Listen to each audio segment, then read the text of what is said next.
அவன் விருப்பம் மாதிரி அந்த பானை செய்வான், சட்டி செய்வான், பானை செய்வான், உலைமுடி செய்வான், சாடு செய்வான், 2 படி ஒடிக்கு போல் செய்வான், 4 படி ஒடி போல் செய்வான். அவன் விருப்பத்தை செய்வான். இதை திருமடையர் சொல்கிறார். அவன் விருப்பத்துக்கு செய்வது போல நாமும் செய்யலாம் அப்படின்னார். வேற யாராலும் முடியாது. யார் தெய்வம் இருக்க வேண்டும்? திருமலை தேவன் தெய்வம் இருக்கணும், ராமலிங்க சாமி தெய்வம் இருக்கணும், திருஞான சம்பந்தர் தெய்வம் இருக்கணும், அகத்தீசன் தெய்வம் இருக்கணும். இது மாதிரி ஞானிகள் தெய்வம் இருந்தால், அவருடைய ஆசி அருள் இருந்தால் விருப்பமானலாம் செய்யலாம். அதுக்கு எடுத்துக்காட்டு அவர் திருமந்திரத்தை சொல்லுவார். கொசவன் திருகையில் ஏற்றிய மண்ணை வந்துட்டார். அப்ப மண்பானை செய்யற தொழிலாளி, அவன் அந்த தொழிலாளிக்கு பிரம்மதேவன் ஒரு பட்டம் உண்டு. கொசவன் திருகையில் ஏற்றிய மண்ணை கொசவன் மனது விட்டு அதெல்லாம் வணைவன். அந்த மண்ணை அவன் எதெல்லாம் விரும்புகிறானோ அதெல்லாம் செய்வான் அப்படின்னார். கொசவன் திருகையில் ஏற்றிய மண்ணை கொசவன் மனது விட்டு அதெல்லாம் வணைவான். கொசவனை போல் எங்கள் கோநந்தி வேண்டில், கோன்னா தலைவன், நந்தீசனை நான் பூஜை செய்தேன், கொசவனை போல் எங்கள் கோநந்தி வேண்டில். என்ன சொல்றாருன்னா, இது ஒரு விளக்கம் சொல்றார். எதையெல்லாம் விரும்பலாமோ அதெல்லாம் செய்யலாம். கவியோட சாரம் எனக்கு புரியல, ஞாபகம் இல்லை. ஆகவே நாங்கள் செய்கிறோம், நாங்கள் செய்யவில்லை. இப்ப இந்த காரியங்கள் மனித வர்க்கத்தால் செய்ய முடியாது. அப்போ நாங்கள் செய்ய முடியாது, மற்றவர்கள் செய்ய முடியாத ஒன்று எப்படி செய்கிறோம்? அதுக்குனால் பெரியவர்களை நாங்கள் மேரு பூஜை செய்கிறோம். ரகசியமாக ஆரவாரம் இல்லாமல் வீழ்ந்து வணங்குறோம். வணங்கிதான் இந்த காரியத்தை செய்கிறோம். நீங்களும் என்ன கேட்க வேண்டும்? பிறந்தால் மோட்சகதி தேடவன் சொல்லுவார். பிறந்தவருக்கு மோட்சகதி தேட வேண்டும் அப்படின்பார். அப்ப விருப்பமானவற்றையெல்லாம் இந்த சமுதாயத்தில் தவ முடியும் வரையில், தவ முடிதல் எப்படின்னு கேட்டான். ஒருவனுக்கு மரணமில்லா பெருவாள், புருவமத்தில் ஜோதி தோன்றும். இந்த உடம்புக்குள்ளவே புருவமத்தியாகிய ஜோதி, அந்த ஜோதியை காணும் வரை அதான் தவம், அதான் முத்தி அல்லது மோன நிலை, முத்தின்னு சொல்லுவார்கள். தவம் முடியும் வரையில் பூஜை செய்வார்கள். தவம் முடியும் இந்த உலகத்தில் எல்லா காரியத்தையும் செய்வார்கள். தவத்தின் முடிவு ஜோதி காணுதல். எல்லா ஞானிகளும் ஜோதி காண்பார்கள் புருவமத்தியில். அந்த ஜோதியை காண்பது முத்தி, அதான் தவம். அது போன்ற மக்கள் இனி பிறக்க மாட்டார்கள், சாக மாட்டார்கள். அப்ப பிறந்தவருக்கு மோட்சகதி தேட வேண்டும்னார். மனித வர்க்கத்துக்கு எல்லாத்துக்கும் வாய்ப்பு இருந்தும் என்ன காரணம்? முன் செய்த பாவம், மனம் சாந்தமில்லை, மன ஒருநிலைப்படவில்லை. ஒரு பக்கம் வறுமை, ஒரு பக்கம் பிரச்சனை, ஒரு பக்கம் மனைவிக்கு நோய், தனக்கு நோய், பிள்ளைகளுக்கு பிரச்சனை, பகை, தாய் தந்தை பிரச்சனை, அண்ணன் தம்பி பிரச்சனை, இப்படி பல பிரச்சனைகள் அவனை போட்டு அப்படி பிச்சு தின்னுட்டு இருக்கான். என்னையா மனம் ஒருநிலைப்படலைன்னு அவன் ஆசான்னு சொல்லுவான். நான் என்னப்பா செய்வேன்? நான் உங்களுக்கு அருள் செய்ய தயாரா இருக்கிறேன். உன்னுடைய மனநிலை சரியில்லை, மன ஒருநிலைப்படலை, பொருளாத வறுமை, பகை இருக்குன்னு சொன்னா உன்னுடைய வினைப்பயன் அப்படின்னு. சரி, அப்ப வினையை வெல்லுவதற்கு என்ன செய்யணும் கேட்போம். அப்ப என்ன செய்வார்கள்? அப்ப அவங்ககிட்ட கேட்கிறான், ஆசானை கேட்கிறான், வினையை விடுறதுக்கு நீதான் அருள் செய்யணும்னு கேட்கிறான். அப்ப மன ஒருநிலைப்படவில்லை. அப்ப என்ன செய்வார்கள் ஞானிகள்? இவன் பூஜை செய்துக்கிட்டே இருப்பான். பல பிரச்சனை வந்தாலும் அப்படியே நானே முன் செய்த வினைதான், நான் யாரும் மறுக்கல, நான் செய்த பாவத்தை அனுபவிக்கிறேன். ஆனா நீ தான் பெரியவராச்சே, உன்னுடைய திருவடியை சமர்ப்பிக்கிறேன். நான் செய்த பாவிதான், மன உணரப்படலை, கொடிய வறுமையும் நோயும் பிணியும் பிரச்சனையும் பகமையும் சூழ்ந்து என்னை வாட்டுது, எப்படிதான் முன்னேறுவதுன்னு கேட்டான். அப்போ உன்னுடைய திருவருள் கடாட்சம் பெற்றவனாச்சே நான், நீயே வினைப்பையன் சொல்லிட்டா நான் யார்கிட்ட போறது? சராசரி மனுஷன் போல் பேசுகிறீரேன்னா, சராசரி மனுஷன் தான் சொல்லுவோம் வினைப்பையன் அவனிச்சிட்டு போன, நீ எப்படி சொல்லலாமான? உண்மைதான், நீ சொல்வது நியாயம்தான். ஆனாலும் சராசரி மனுஷன் போல் நான் பேசினாலும் அவர்களுக்கு வருகின்ற வினைய வந்தால், இப்போ சாதாரண என் திருவடி பூஜை செய்த மக்களுக்கு வினைய வந்தால் வந்ததுதான், அது தடுக்கவே முடியாது. அவன் அது பட்டுதான் ஆகணும்னு அல்லது செத்தே ஆகணும், நோய்வாய்ப்படுவான் அல்லது சாகுவான். ஆனா உங்களுடைய நிலைமை அப்படி இல்லை, வினை இருக்குதுதான், இருந்தாலும் அந்த வினையின் காரணமா உனக்கு ஆபத்து எல்லாம் பார்ப்போம். அந்த வினை காரணமா மற்றவனுக்கு வந்த வினை வந்ததுதான், அதுல ஒரு நஷ்டம் வரும். ஆனா உங்களுக்கு வர துன்பத்திற்கு பரிகாரம் உண்டு, உங்களுக்கு ஆபத்து இல்லாமல் அதை காப்பாற்றுவேன். அதான் நாங்க உபாயம் செய்யலான்னார். உண்மைதான், யாருக்கும் அந்த உண்மைதான். அப்ப நமக்கு ஆபத்து வராது, அந்த முன் செய்த பாவத்தாலே இடையூறு வராது. ஆனா அனுபவிக்கலாம், துன்பத்தை அனுபவிக்கலாம். அதுல முடிவு நன்மையாகவே இருக்கும். சராசரி மனிதனுக்கு துன்பம் வந்துச்சுன்னா, முன் செய்த பாவம் வந்துச்சுன்னா ஒன்னும் அவர் கட்டுப்படுத்த முடியாது, நஷ்டப்படுவான். ஆகவே ஞானிகள் இப்ப சொல்வார்கள், நீரே பெரியவராச்சே, வினையை வெல்லுகின்ற வல்லமை உள்ளவராச்சே, என்னைக்கு உன் வினை பயன் என்று சொல்லுவதில் என்ன நியாயம் அப்படின்னு கேட்டால், இதுதான் உண்டு. அவன் அனுபவிப்பான், நீ துன்பத்தை அனுபவிக்கலாம், அதுக்கு பரிகாரம் உண்டு, அதுக்கு மாற்று இருக்கு, எங்கள் ஆசி இருக்கு, மரணம் வராதுன்னு சொல்வார். அப்ப வினையை எப்படி பகுதியாக அனுபவித்தே தீர வேண்டும். முன்னை வினைவரின் முன்னுண்டே நீங்குவார், திருமூலதேவர் சொல்வார். சாப்பிட்டாதான் போகணும். கொன்ற பாவம் தின்றால் போகுமா? நம்ம செய்த பாவம் அனுபவிச்சு ஆகணும், ஆனா அதுக்கு பரிகாரம் இருக்குன்னு சொல்லுவாங்க. ஆக இந்த துறையில் வருகின்ற மக்களுக்கு நோச்சகதி அடைய வாய்ப்பு இருந்தும் என்ன செய்யுது, அதுக்குரிய அறிவு, அதுக்குரிய பக்குவம், அந்த ஒரு வாய்ப்பை நீ சொல்லி தராததால். இரண்டாவது, ஒரு மனிதனை பலகீனப்படுத்துவது இந்த லோபித்தனம். இந்த லோபித்தனம் இருந்தால் அவனை முன்னேற முடியாது. தலைவன் ஆசி இருந்தால் அந்த இதயத்தில் கனிவு வரும். இதயத்தில் கனிவு இருந்தால் தானே இந்த லோபித்தனம் தீரும். ஆசானை கேட்க வேண்டும், நீ பொருளை கொடுத்திருக்கின்றாய், நான் செய்த பாவம், எனக்கு லோபித்தனம் இருக்கு, என்ன கொடுமையோ, நான் யார்கிட்ட போய் இந்த குறையை சொல்லுவேன்னு சொல்லும்போது அருள் செய்வார். இன்னொரு கொடுமை இருக்கு, கொடுமையிலேயே கொடுமை, மிக மிக ஒரு கொடுமைன்னா வர்த்தமானம் அன்னதானம் செஞ்சிட்டு இருப்பான். ஒருவன் இன்னொருவன் பொருள் கொடுப்பான், அதே அவன் தடுப்பான்னா, அடி அதுக்கு நிகரான பாவமே இல்லைடா, அதுக்கு நிகரான பாவமே இல்லடானா. உன்னால கொடுக்க முடியல, இன்னொருத்தன் கொடுக்கறதையும் கண்டு பொறாமப்படுறேன், ஏன் தடுக்கிறேன்? தானம் கொடுப்போரை தடுத்து நின்று சொல்லுவார் ராமலிங்க சாமிகள். பேசவே பேசாதே. அப்ப ஆசானி கேட்க உண்டு, எனக்கு தான் கொடுக்க யோகியம் எல்லாமே செஞ்சுட்ட, இல்ல நீ செய்யல, நான் செய்த பாவம், பொல்லாத வறுமையும் கொடுமையும் சூழ்ந்திருக்க நான், எனக்கு தான் கொடுக்க யோகியம் இல்லையே, அவன் கொடுக்கறது ஏன்டா நான் பொறாமப்படணும்? இந்த கொடும்பாவியை எப்படி நீ மன்னிச்சேன்னு கேட்டானா. இப்பேற்பட்ட கொடும்பாவியை மன்னித்தது என்ன காரணம்? நான் கொடுக்க யோகியதில்லை, நான் தான் பாவி, எனக்கு பொல்லாத வறுமை சூழ்ந்திருக்கு, முடியல. ஆனா அவன் கொடுக்கறத நினைக்கிறேன்லவா, தடுக்க முயற்சிக்கிறேன்லவா, ஏன் என்னை உயிரோடு வச்சிருக்கன்னு கேட்டானா.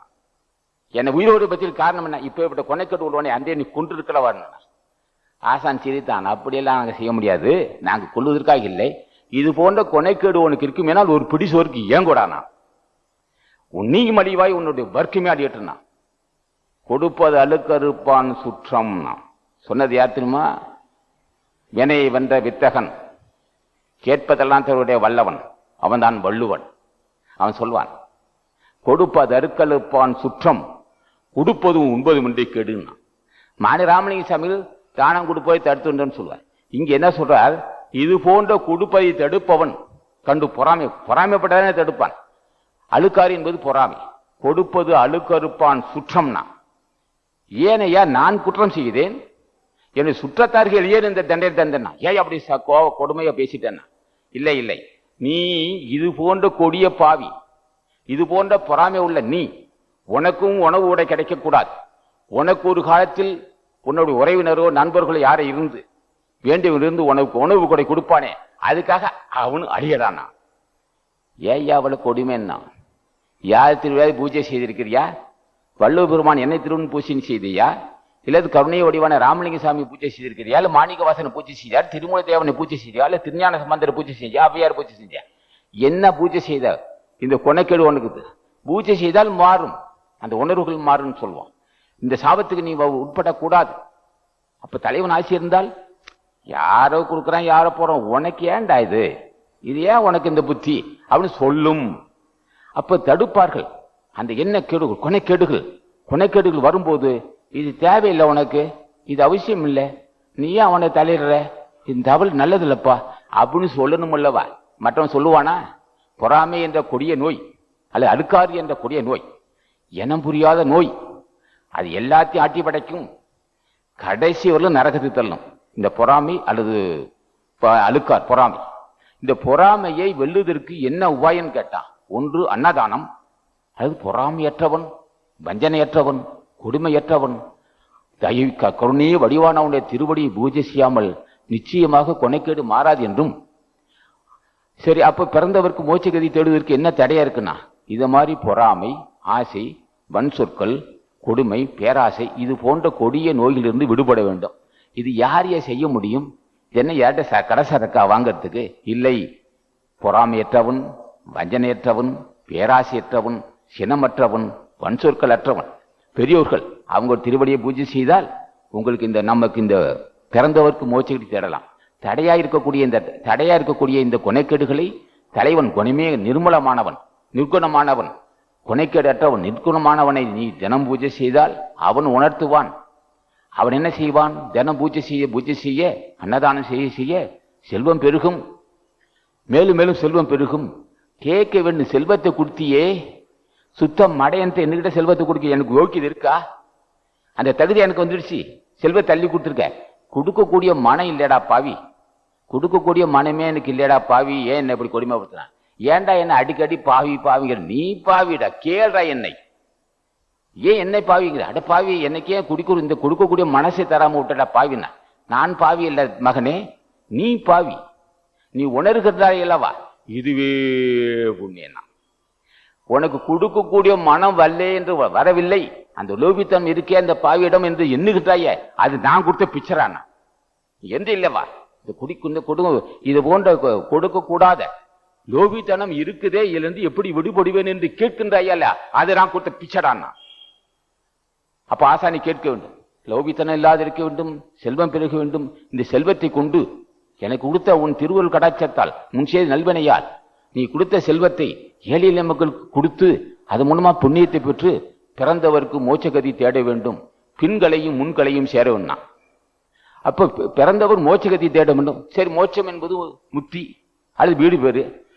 பின்களையும் முன்களையும் சேர வேண்டும்னா எடைகளையும் பின்களையும் பூர்வத்தை ஒடுங்க வேண்டும்.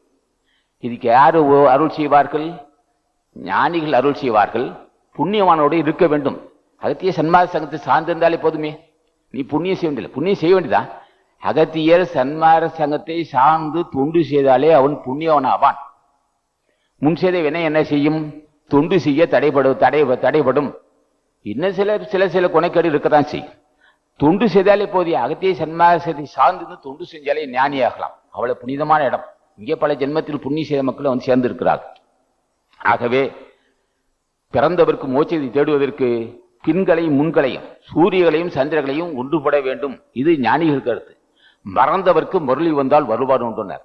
இதை மறந்து விட்டால் இதை தடுப்பதற்கு யார் இருக்கான்னு கேட்டார். மறந்தவர்க்கு மரளினா யமன்.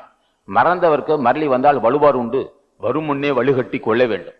அறந்தலைக்கும் அருமுகவன் பாதம் போற்றி, அதான் வார்த்தை. அறந்தலைக்கும் அருமுகவன் பாதம் போற்றி அர்ச்சனை செய்தால் உதவி அகண்டவாசல் துறந்தின்று திருவாடு திரையை பார்க்கு சூரியனும் சந்திரனும் தோற்றமாமன். அப்போ அறம் தலைக்கும், அறம் தர்மம், தர்மம் தலைக்கும். எங்கே தலைக்கும்? இதயத்திலே தலைக்கும். தலைத்தல், ஓங்குதல். அப்ப இதயத்திலே நல்ல சிந்தனை வந்தது, நல்ல கனிந்த எண்ணம் வந்தது, பிறர் கொடுக்கக்கூடிய மனம் வந்தது. அந்த உயர்ந்த லட்சியம் அறம் தலைக்கும். இதயத்திலே கனிவு வந்தது. பொறாமை இல்லை, வஞ்சனை இல்லை, கொடுமை இல்லை, சினமில்லை, வன் சொற்கள் இல்லை, எந்த சிறுமை குணமும் இல்லை. அப்ப அறம் தலைக்கும். உயர்ந்த மனம், உயர்ந்த கருணை, கருணையே வடிவான ஆசா ஞான பண்டிதனையும், கருணையே வடிவான அகத்தீசனையும், ராமலிங்க சாமியும், மாணிக்கவாசனையும், தாய்மான சாமிகளையும், பட்னத்தாரையும், இது போன்ற பெரியோர்களை பூஜை செய்ய அறம் தலைக்கும். இதயத்திலே கனிவு வந்ததுன்னா அறம் எதுனா இதயத்திலே நல்ல மனம், இதயத்தை சாந்தம் கொடுக்கக்கூடிய மனம், பொறாமைப்படாத அறிவு, அந்த உயர்ந்த லட்சம் அறம் தலைக்கும். இதயத்தை நல்ல மனம் வந்தது, அறம் தலைக்குது. நல்ல மனம் வந்தா இங்க என்ன வேறு என்ன கொனைக்கேடு இருக்க முடியும்? கொனைக்கேடு தானே இது. இந்த நல்ல மனம் வரவில்லை. அந்த சாந்தம் நல்ல மனம் வந்தது, அறம் தலைத்து விட்டது. எப்போது வரும்? அகத்தீஸ்வரா, என்னமோ தெரியலப்பா, என்னுடைய சிந்தனை தடுமாறிட்டு இருக்குது, ஏனோ என்னை போட்டு இப்படி குழப்புகிறாய், என்ன நான் பாவம் செஞ்சேன்? அப்படியே பாவம் செய்தாலும் புண்ணியவான் நீ அதை மாற்ற கூடாதா? மாற்றி அருள் செய்யலாமே என்று கேட்டால் அறம் தலைக்கும். எத்தனையோ பஞ்சமா பாவிகள் உன் திருவடியை பூஜை செய்து ஆட்சி பெற்று இருக்கிறான், யானும் ஒருவன், என்னையும் ஏற்று அருள் செய்ய வேண்டும் என்று கேட்டால் அறம் தலைக்கும். அல்லது என்னிடம் கொனைக்கேடுகள் இருக்கின்றது, எது என்னிடம் இருக்கிற கொனைக்கேடுகள் பற்றி எனக்கு புரிந்து கொள்ளவில்லை, எனக்கு புரிந்து கொள்ள அருள் செய்ய வேண்டும் என்று அறம் தலைக்கணும். ஆக ஆன்மா, இப்போது ஆன்மா விகாரத்தில் கிடக்கின்றது, காமதேகத்தில் கட்டுண்டு அகப்பட்டு கிடக்கு என்று விடுபட வேண்டும், நீதான் அருள் செய்யணும் கிட்ட, அப்ப அறம் தலைக்கும். அப்ப இந்த அறத்துக்கு தர்மத்துக்கு விரோதமாக இருப்பது இந்த உடம்பு, தாய் தந்தை அடுத்த தேகம்.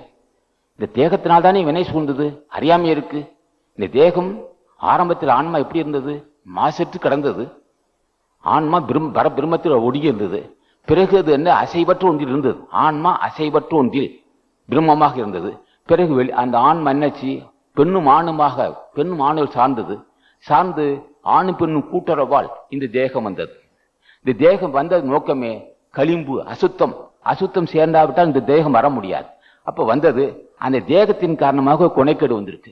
சரி, இப்ப கொனைக்கேடு இருக்கே, இதுக்கு என்ன செய்யுதுன்னு கேட்டா, இந்த கொனைக்கேடுகளுக்கு காரணம் உடம்பு தான், உயிர் அல்ல. உடம்பு செய்த குற்றம் உயிரை சாரும். உயிர் நரகத்துக்கு போகும், உடம்புக்கு இங்க மண்ணுக்கு போயிடும். ஆக இது போன்ற ஒரு சிக்கல்களை, இது போன்ற சிக்கலுக்கு தான் அறம் தலைக்காமல் இருக்கும். அறத்தை சிந்திக்க முடியாது, அறியாமை உண்டு பண்ணும். இது இயல்புதான். அதை பற்றி அறிந்து கொள்ளுகின்ற அறிவு ஒருவனுக்கு இருக்குமேனால் அப்போது அறம் தலைக்கணும். அறம் தலைத்தது அங்கே அகந்தை இல்லை. அறம் தலைத்தது மாசற்ற தேகம் வந்தது. அறம் தலைத்தது ஆன்மாவை பற்றி அறியக்கூடிய அன்பு வந்து, ஆன்மாவை பற்றிய அறிவு வந்தது. அறம் தலைத்தது தலைவனை புரிந்து கொண்டோம். தலைவனை புரிந்து கொள்வதே அறமாகும். தலைவனை பற்றி புரிந்து கொள்வதே அறமாகும். தலைவன் திருவடியை உருகி தியானிப்பது அறமாகும். ஆகவே மனித வர்க்கம் முன்னேறுவதற்கு வாய்ப்பு இருந்தும் ஒன்றே ஒன்று, காலையில் 5 நிமிடம் அறத்துக்கு தலைவனாக இருக்கக்கூடிய, அறக்கடவுளாக இருக்கக்கூடிய ஞானிகளை வணங்கி அன்றாட பிரச்சனையை கேட்டு அறம் தலைக்க வேண்டும். வெளியில் தலைக்கின்றது, என் இதயத்தில் தலைக்க வேண்டும். இதயத்தில் அறம் இருந்தால் நிச்சயமாக என் செயலிலே தூய்மை இருக்கும். ஆகவே அறந்தலைக்கு அருள் செய்வதும் என்று ஞானிகளை வணங்கி, ஆசான் ஞான பண்டிதனையும் அகத்தீசனையும் திருமூல தேவனையும் வணங்கி எல்லா நலமும் வளமும் பெற வேண்டும். நீங்கள் ஒங்காரக்குடியில் ஒருபடி உணவு சாப்பிடுகின்ற வாய்ப்பு கிடைத்தால், ஒருபடி உணவு சாப்பிட வாய்ப்பு கிடைத்தால், ஓங்காரக்குடியில் ஒருபடி உணவு உண்ணுகின்ற பாக்கியம் கிடைத்தால் அது பெரும் பேராகும். அது நோய் தீர்க்கும் மருந்தாகும். அந்த உணவை நீங்க சாப்பிட்டு, அந்த உணவை நீங்க சாப்பிட்டு ஆசி பெற வேண்டும், ஞானிகள் ஆசி பெறுவன் கேட்டு, நீங்கள் மேற்கொள்கின்ற காரியம் எது உயர்ந்தாலும் சரி, தொடர்ந்து இது போன்ற பாராயண கூட்டத்தில் இது மாதிரி இது மாணிக்க வாசகன், ராமலிங்க சாமிகள், திருஞான சம்பந்தர், திருமூலர், ஔவையார் போன்ற நூல்களை பாடி தினம் வார வாரம் வந்து நீங்க கேட்டு நீங்கள் ஆசி பெற்றால் வினையை பொடி பொடியாக்கலாம். வினைதானையா வறுமை, வினைதான பொறாமை, வினைதானையா பொல்லாத காமம், வினைதானையா கொடிய சினம், கொடிய கோபம், வினைதானைய சந்தேகம், வினைதானே மனைவிக்கு கணவனுக்கு மனைவிக்குள்ள சந்தேகம், வினைதானே அண்ணனுக்கும் தம்பிக்கு சந்தேகம், வினைதானே வேலையாளுக்கும் முதலாளிக்கு சந்தேகம், வினைதானே நண்பனுக்கு நண்பன் சந்தேகம், வினைதானே நம்பி பற்றி அறிய முடியாத சந்தேகம். அதை பொடி பொடியாக்கலாம், அந்த வினையை வெல்லலாம். அந்த வினையை வெல்லுகின்ற வல்லமே ஆசான் ஞானிகள் ஆசியால் கிடைக்கும். உங்களுக்கு வாரந்தோறு வந்து இந்த வாய்ப்பை நீங்க நன்கு பயன்படுத்திக் கொள்ள வேண்டும். இந்த பிரசாதத்தை சாப்பிட்டு நீடி ஆயுள் பெற வேண்டும். அன்பர்கள் பாராயணம் செய்த அன்பர்களை மனமாற வாழ்த்துகிறேன். நீ கேட்டுக்கொண்டிருக்கின்ற உங்களுக்கும் எல்லா நலமும் வளமும் பெற்று நீடு வாழ வேண்டும் என்று உங்களை மனமாற வாழ்த்துகிறேன். ஆசான் அகத்தீசனை வேண்டுகிறேன். நான் பேசியதில் சில குறைகள் இருக்கலாம். போதிய கல்வி இல்லாதவன் நான். ஆகவே சில குறைகள் இருக்கலாம். கட்டுணர்ந்த பெரியோர்களும் தாய்மார்களும் பொறுத்துக் கொள்ள வேண்டும் என்று திருவடி வணங்கி முடிக்கிறேன். வணக்கம்.